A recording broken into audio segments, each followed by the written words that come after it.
It was supposed to be just another tired evening for Jake, a single dad barely holding things together. He was making mac and cheese for his 6-year-old daughter when his phone buzzed. Without thinking, he sent a text, a sweet, flirty message meant for someone from his dating app. But when he glanced at the name, his stomach dropped. He hadn't texted a date, he'd texted his boss. The cold, no-nonsense CEO who'd once said kindness was a distraction. Jake was sure his career was over. But what happened 5 minutes later changed both of their lives forever. Hey everyone, welcome back to Your Channel Name, where we share emotional, real-life stories that remind you of the power of kindness, love, and second chances. If you enjoy heartwarming stories like this, don't forget to hit subscribe, give this video a like, and share your thoughts in the comments below.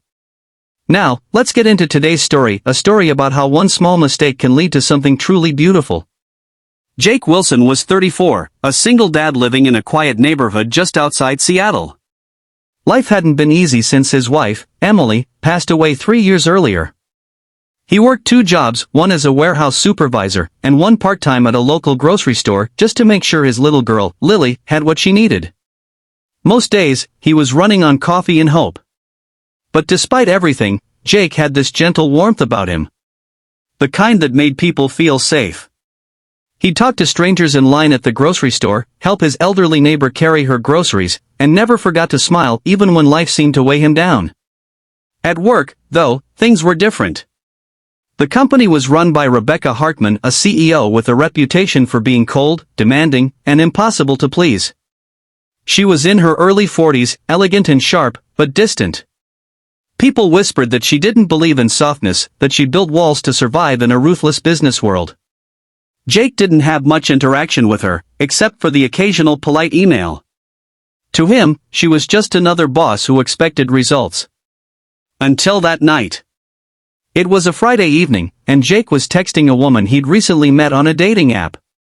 He was nervous but hopeful, maybe, just maybe, he was ready to let someone in again. While stirring the mac and cheese, he typed a message that said, "Hey you, can't stop thinking about your smile. Dinner sometime soon?" He hit send. A second later, the phone buzzed with a notification. He glanced down, and froze. The message didn't go to Mia, the woman from the app. It went to Rebecca Hartman, his CEO. Jake's face turned pale. "Oh no," he muttered, his heart pounding. He fumbled with the phone, debating whether to send another message explaining the mistake, or to just quit his job and move to Alaska. But before he could do anything, his phone lit up again. A typing bubble appeared. Then vanished. Then appeared again. Finally, her message came through. "Mr. Wilson, are you aware of who you just texted?" Jake swallowed hard. He typed back quickly. "Miss Hartman, I'm so sorry. That message wasn't meant for you, total mistake. Please ignore it." He felt sick. His job, his only stable income, was about to disappear because of a stupid text. He sat down, staring at the floor, waiting for the world to collapse. 5 minutes later, there was a knock at the door. Jake frowned. It was dark out, and he wasn't expecting anyone. He opened the door, and his jaw dropped. There, standing in the soft glow of his porch light, was Rebecca Hartman. She wasn't in her usual sleek business attire. She was wearing jeans, a coat, and no makeup, looking more human than he'd ever seen her. For a moment, neither of them spoke. Then she said softly, "You said you were making mac and cheese?" Jake blinked. Yeah. For my daughter." Rebecca smiled, a real, gentle smile he'd never seen before. "I haven't had dinner yet," she said quietly. "Mind if I join you?" Jake stood there speechless. The CEO who once lectured him about deadlines was standing on his porch, asking for dinner. He stepped aside. Sure. Come on in." Inside, Lily peeked from the hallway, clutching her stuffed bunny. Jake introduced her, and Rebecca's expression softened instantly. She knelt down and said, "Hi there, I'm Rebecca." "You must be Lily." Lily giggled. "Daddy made too much cheese," she said proudly. That broke the ice. The three of them sat down at the small wooden table, eating from mismatched bowls. It was awkward at first. Jake was sure this was some strange setup, that she'd drop a "you're fired" any minute. But instead, Rebecca asked about Lily's school, about Jake's life, and even laughed when Lily said, "Daddy burns toast every day." As the night went on, something unexpected happened. The woman Jake had only known as cold began to open up. She told him how lonely her job felt, how people feared her but never really knew her. "Everyone assumes I'm heartless because I don't smile in meetings," she said, staring at her spoon. "But maybe I just forgot how." Jake looked at her quietly, then said, "Sometimes, being kind starts with forgiving yourself." That sentence seemed to hit her deeply. She looked up, eyes glistening. For a long moment, the room was quiet except for the sound of Lily humming softly to herself. When Rebecca left that night, she smiled again, a little lighter, a little warmer. Over the next few weeks, things at work began to change. Rebecca started greeting employees by name. She asked Jake to help organize a community food drive, saying she wanted the company to do something good for once. People were shocked, but inspired. One day, Rebecca pulled Jake into her office and said, "You know, that text might have been the best mistake you ever made." Jake chuckled. "I still can't believe I survived that." Rebecca smiled. "You did more than survive.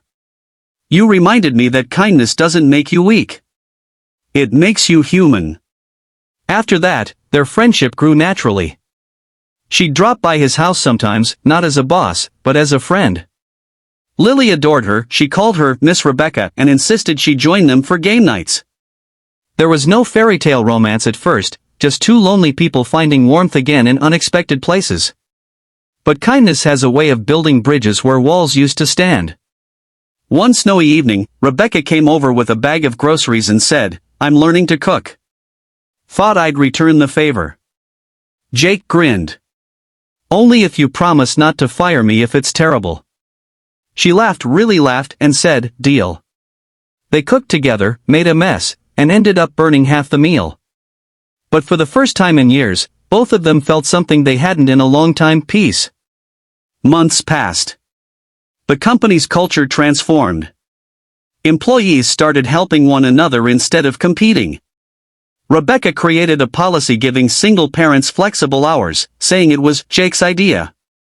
But Jake knew it wasn't just his idea, it was the ripple effect of one small act of kindness.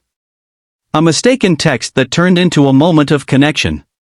On the anniversary of that night, Rebecca invited Jake and Lily to a small dinner. After dessert, she looked at Jake and said softly, "I was lost before that message. You reminded me what being kind feels like." Jake smiled and said, "You reminded me that people can change if someone believes in them." They sat there, smiling, as Lily dozed off on the couch. Two hearts that had once been broken, now felt whole again. Kindness doesn't always come wrapped in grand gestures.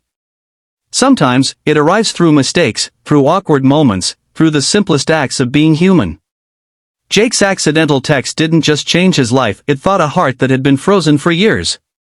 In a world that often rewards toughness, remember this: being kind isn't a weakness. It's a superpower. It heals wounds, opens doors, and sometimes it even brings people together who were never supposed to meet.